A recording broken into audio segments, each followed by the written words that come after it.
اب یوسف قید خانے میں ہے۔ قید خانے کے دروغہ یعنی وہاں کے انچارج نے دیکھا کہ یوسف بہت اچھا نوجوان ہے اور اس نے اسے کئی ذمہ داریاں دیں۔ ایک دن دو نئے قیدیوں کو اسی قید خانے میں ڈال دیا گیا۔ ایک آدمی فرعون کا نان پوش تھا جو اس کے لیے نان، روٹی، مزیدار پیسٹریاں اور ایسی کھانے والی چیزیں بناتا تھا۔ دوسرا آدمی ساقی تھا جو فرعون کے پیالے میں پینے کے لیے شربت اور انگوروں کا رس ڈالتا اور فرعون کے ہاتھ میں دے دیتا تھا۔ لیکن اب دونوں آدمیوں سے کچھ غلط کام ہوئے تھے جس کی وجہ سے فرعون بہت ناراض ہو گیا اور اس نے انہیں قید خانے میں ڈال دیا۔ یوسف کو ان دو قیدیوں کی نگرانی کرنے کی ذمہ داری دی گئی۔ ایک دن جب وہ ان کے پاس گیا تو دیکھا کہ وہ بہت پریشان نظر آ رہے ہیں۔ یوسف نے پوچھا، کیا بات ہے؟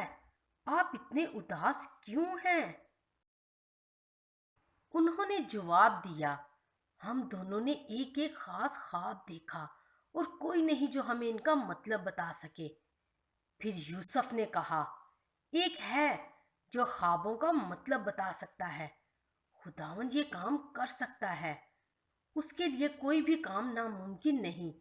آپ مجھے بتائیں کہ آپ نے خواب میں کیا دیکھا؟ ساکی نے یوسف کو بتایا کہ میں نے خواب میں اپنے سامنے انگوروں کی بیل دیکھی جس کی 3 شاخیں تھیں۔ پھر وہ بیل کھلنے لگی اور اس پر بہت اچھے اور پکے پکے انگور لگ گئے۔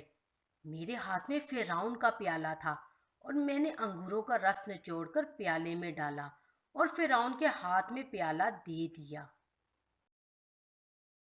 خداوند نے اس خواب کا مطلب سمجھنے میں یوسف کی مدد کی اور اس نے ساکی کو بتایا، خواب کا مطلب یہی ہے، 3 شاخیں 3 دن ہیں۔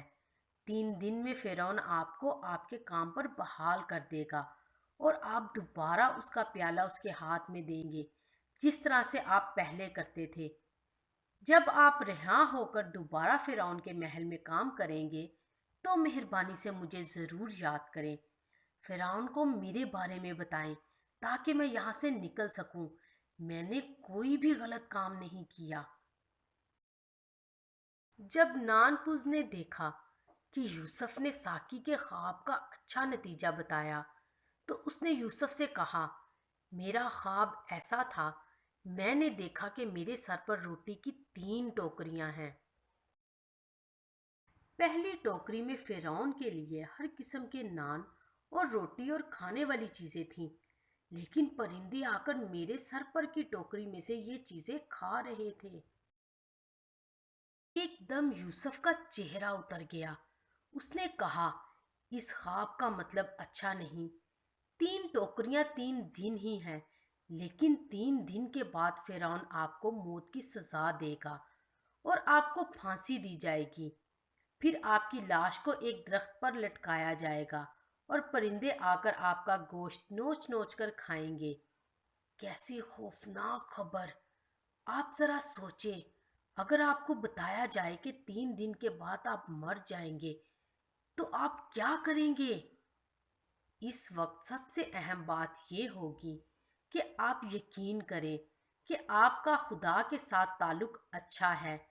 گناہ آپ کو خدا سے جدا کر دیتا ہے اور صرف خداوند یسوع گناہ معاف کر سکتا ہے۔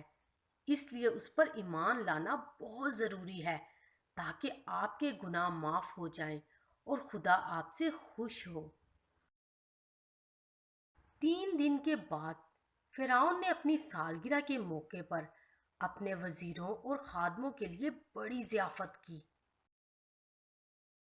قید خانے کے دروغے کو پیغام ملا کہ ساکی اور نان پوس کو وہاں سے نکال دیا جائے، بالکل اسی طرح جس طرح یوسف نے انہیں بتایا تھا۔ ابھی آپ نے دیکھ لیا ہوگا کہ خداوند سب کچھ جانتا ہے اور یہ بھی کہ وہ یوسف کے ساتھ تھا۔ بیچارے نان پوس کو قید خانے سے نکال کر پھانسی دی گئی، لیکن ساکی کو فرعون کے لیے اپنے کام میں بحال کیا گیا۔ وہ کتنا خوش ہوا ہوگا۔ اور اب یوسف کو پوری امید تھی کہ وہ جلدی رہا کیا جائے گا۔ وہ انتظار کرتا رہا، لیکن افسوس، اس کی رہائی کی کوئی خبر نہیں آئی۔ اس کے حالات ویسے ہی رہے۔ ساقی یوسف کو بالکل بھول چکا تھا۔ کیا خداوند بھی یوسف کو بھولے گا؟ کیا خداوند کبھی اپنے لوگوں کو بھول جاتا ہے؟